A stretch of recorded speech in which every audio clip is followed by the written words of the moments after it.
Hey guys, we're back with our John Deere 425. Did your throttle lever on yours look like this, to where it just wants to come off because it's broken?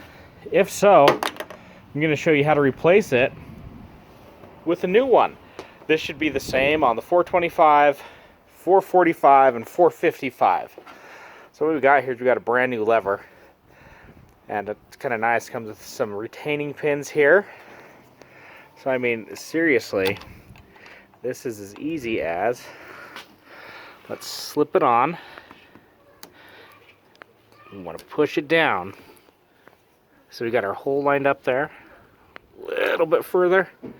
See through our hole. We're going to put our retaining pin in.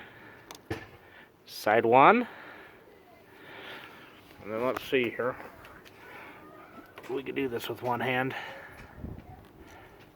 Side two. I'm going to squeeze it. And you hear it engage.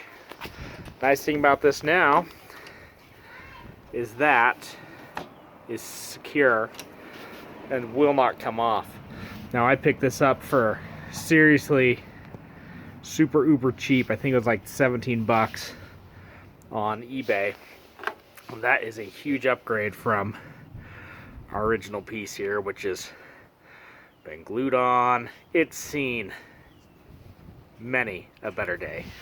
Anyway guys, if you like that, subscribe for more, hit that like button, and we'll see you next time.